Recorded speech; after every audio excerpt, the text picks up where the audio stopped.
Peggy 16. Here we go. Oh man, I'm so pumped. Pure and radiant, he wields love to shrive clean the hearts of men. Mog's Palace is really interesting. I've always wondered, like, if they're gonna do something with this part of the game, and I guess they are. This is maybe how you enter the DLC. Man, I love just the art style in this game. It's so good. There is nothing more terrifying. Nothing more terrifying. Yeah, look at that damn hand.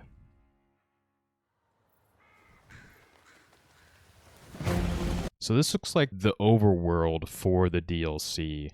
Like maybe one of the first areas that you start in. It looks like Altus Plateau. Bandai Namco Entertainment. Yeah, it does look like Altus Plateau. Maybe it looks like Caelid. Also, because I think these are on a giant cliff. These roots. And then you have the tombstones coming out from software. I love their giant open viewpoints that really immerses you in this game. It's really nice. Like, just look at the sky and everything, the colors. Oh my god, look at that. This is an armor set, I think, a new armor set. Maybe like the Carrion armor. Reminds me of the Mirror Knight helm, like with the face. So it looks like she's holding up a new great sword. I guess it's gonna be a common theme with this DLC trailer is that they show off a lot of armor sets and weapons, not a lot of spells, and you'll get to see that as I continue this here. In that forsaken place.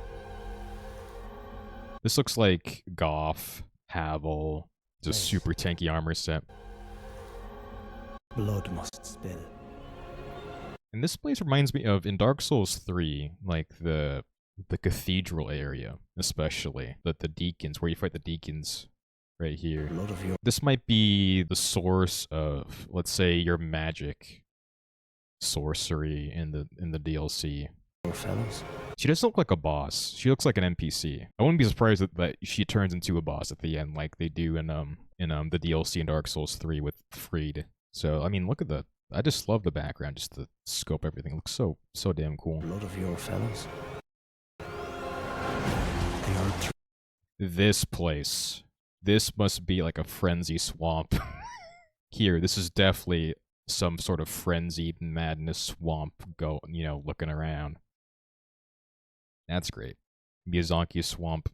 Faithful. The painting. I don't think you can interact with this. Maybe you can interact with this like in Dark Souls 1.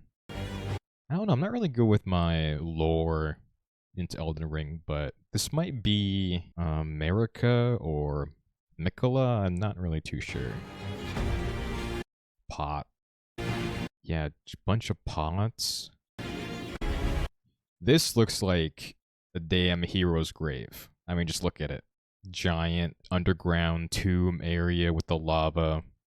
There's already, I don't know if there's one or two. There's definitely one, a hero's grave that's revolved around lava. That's pretty a pain in the ass to navigate and to go through. So this must be another hero's grave. Is that a new weapon?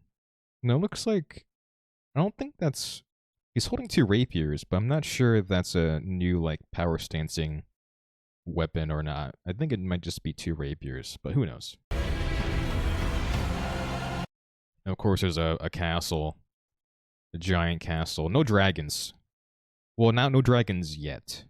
No dragons yet. Who knows? My favorite area in all of Elden Ring is Raya Lucaria, and exploring that huge castle. Let's keep going. They were never saints.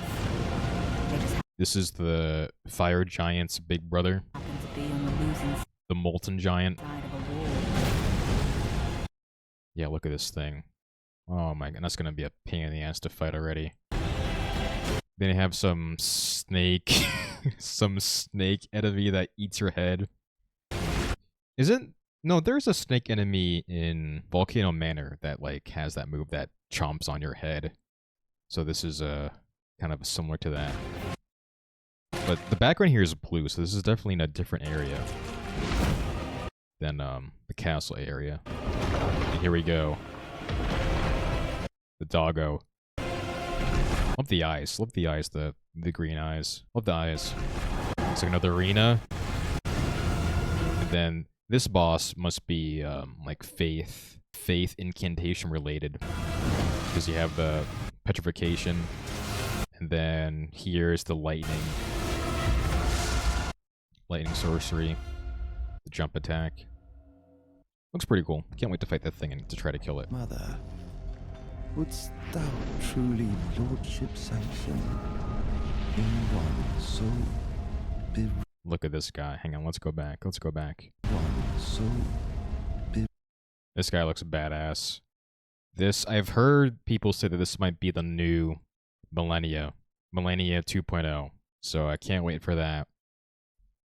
He almost reminds me a lot of Rykard with the snake theme. He must be related to Rykard in a certain way, but like that weapon's pretty cool. He's got the giant sword spear with the almost looks like this is melted kinda halfway through, and then I don't know if this is his tail. It must be his tail. That might be like a sweeping attack that he has. He's the one with the snakes. Call him Voldemort. This weapon looks pretty cool. The dual. Let's take a look here. Dual. I don't know if these are curved swords or katanas. I'm more leaning towards curved swords. Let's go back to the beginning of this. They're pretty long curved swords. I almost thought this was Pinwheel. At first, how Pinwheel has his clones. And then this must be that Ash of War that it has, that it does like a Bloodhound step, that it does the backstab animation there. This looks cool. Now, if I slow this down just right, this guy starts off with these shivs, these giant throwing knives that he throws at this guy. But then watch this. He has nothing in his fists. The next frame, he spawns them again. So this must be like a weapon that is able to spawn infinite throwing knives that you can just throw and be a badass about it. Look at that stagger damage. Holy shit. This looks cool. Butterfly sorcery. This might be the only thing of true magic I think is in this entire DLC trailer. Because everything else I've seen is like weapons, armor sets, and then faith-based spells. There's not a lot of magic sorcery in this. And then you get to see she's charging it up, and then you get to see the lion from the boss from earlier, so that's pretty cool. I don't know if this is sleep, or I don't know if this is actually damaging them. Maybe it is. It looks like the Nebula weapon art from that I forget the name of. Looks pretty badass. Then we have the Liu Kang, the Kung Lao kicks. Bam.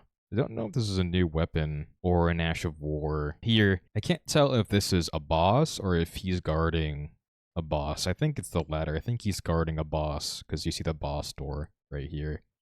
And there's a lot of armor sets in this trailer that have like plumes on the top of their helmets. That's looking pretty cool. And this guy has a twin blade. I like the armor. He might even get his armor set after killing him. I hope so. And this is a new armor set too. You look like almost like a Bloodborne armor set with the hat and the big cloak. Boom. And then the pot. A lot of pots in this trailer, but this guy has the same attack as those people in the Undead Settlement in Dark Souls 3 that they throw those giant pots around. Bang. I presume you, too, are keen to know. This might be my favorite armor set in this DLC. Look at it. Just the sleek black, gray. I love the helm. Love the chest here, and the cape looks really cool. So not only is this a crossbow that has fire, but it's like a machine gun. 1, 2, 3, 4, 5. What is that, like 7 or 8 shots? That's gonna be broken in PvP. I can tell you that. That's gonna be absolute cancer in PvP. This could be a boss. This guy looks pretty cool. Giant lion. Lots of lions and beasts in this DLC. Mykola is doing here. This place looks pretty cool though. The blue and everything. This armor set. She has a pretty cool. I hope we get her armor set.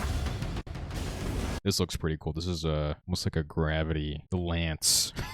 And I'm looking at it, and this reminds me of the boar from Dark Souls 1 that he's riding.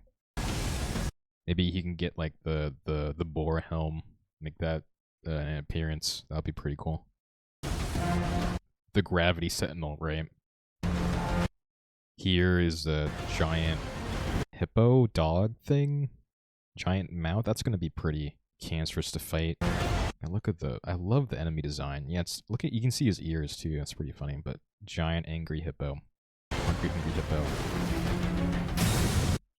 Wow, look at that. He slams has a giant porcupine tree spine things that are pretty insane. This thing's huge. This reminds me of the Madir boss area with the purple in the underground cave. This guy is pretty insane though. Like, what did he throw? His rib? Or his part of his neck? He's riding a horse, so that's pretty cool looking. And look at his head. His head's upside down. Glowing blue eyes. Like a corrupted knight. Throws his ribs around. A guard broke him, and then like a boomerang, he throws, and then it comes back to him. Okay, this shot might be my favorite shot in all of this DLC, because this guy is from the painting from earlier, but if you notice, he's pulling what I assume to be a weapon. A frenzy greatsword or a frenzy spear, frenzy katana or something, because as he's pulling it out, these things on the edge are moving as well. So this might be like a barbed greatsword or a barbed spear or something. That's pretty insane looking. And then you can see his neck stretch. Okay, here we go. And this is the boss arena for that guy from earlier. Death. Here, that's definitely a new weapon. I think people have said this looks like a twin blade shield, a new weapon type, a twin blade shield. They're always coming up with new weapon types that always surprise me. And then he's holding in his right hand another twin blade. So I don't know if this is two weapons or this might be one weapon. Kind of like Valorheart, where you have the sword and then the shield that you are able to carry and it counts as one weapon. This is cool. AoE attack. It's funny, he has a large-ass body, but a tiny-ass head. Look at his head. It's grabbed here. Another attack. And then it's finally here. The Crucible Knight's wing attack that you fight. And now I guess we can use it. May we meet again.